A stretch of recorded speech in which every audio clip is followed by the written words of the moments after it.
Hey, today I'd like to talk about the cyclical behavior when using AI. I'm Dan.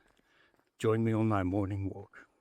With cyclical behavior, I mean the ebb and flow of using AI for certain tasks. So, what I've noticed for myself is when I often use AI, I have periods that I'm very intensively using it.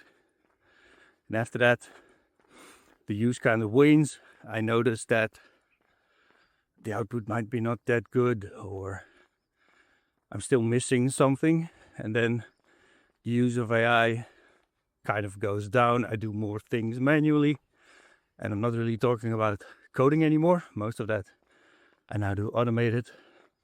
I'm more talking about drafting emails, communicating with other people, more the personal and also the creative stuff.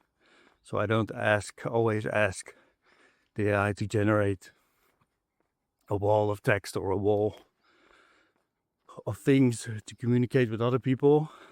For me, that really goes into creativity. So AI is not at the moment a replacement for creativity. It can help you, it can support you in your creative process. But when you ask your AI to generate something, the output is not creative. It's a rehash of its training data, and it can help you on your process, but it isn't the process. And what I mean with the ebb and flow is often when there's a new model, I go deep. I use a lot of AI. I have AI draft text and messages for me. But at some point, I start being more critical on what the output is, because at the high point, I just assume, well, this model is doing good. Last time it created it almost perfectly. It can do it again. I just pointed to the previous text it's generated. That's the output. Let's go. And at some point, I get more critical, saying, hey, I noticed this, or a colleague informs me, hey, you had this in the message. That doesn't seem right.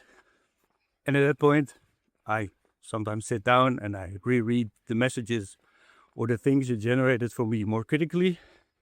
And then I see, maybe I needed to be more critical, or I could have kind of handwritten this myself. So then, as I get more critical, I decide, let's do this manually next time, or leave more of a rough draft to the AI and kind of revise the draft myself. Then at some point, I'm kind of stretched for time. Over a couple of times, it does very well.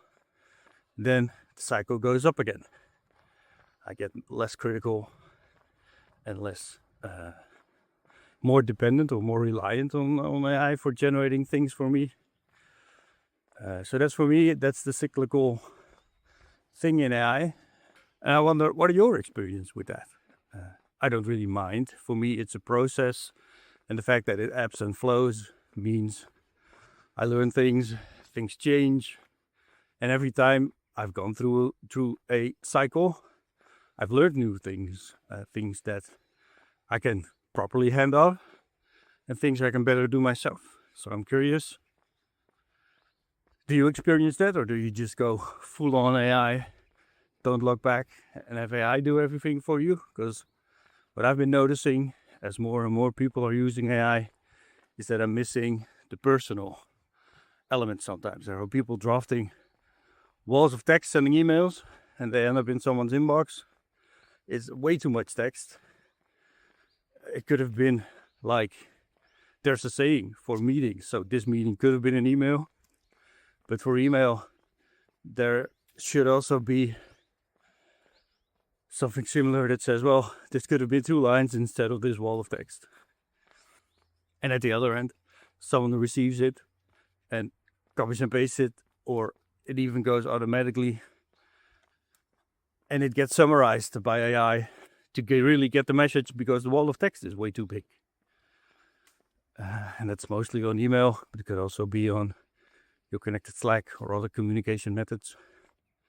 So let me know what you think. You can let me know on Blue Sky, follow me on Blue Sky, This podcast is on YouTube, it's on Spotify, Apple Podcasts.